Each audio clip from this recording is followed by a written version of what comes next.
Insurance questions are always complex.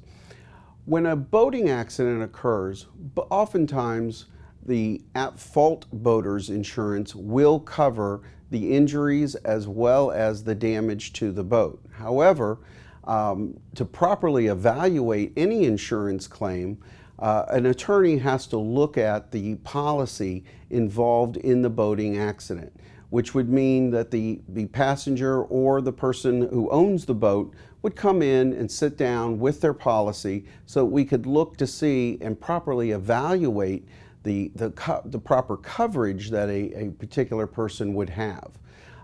So answering that question, it really comes down to it depends. Normally it's the at-fault boater's policy that would cover, but oftentimes the boat owner's own policy can also cover.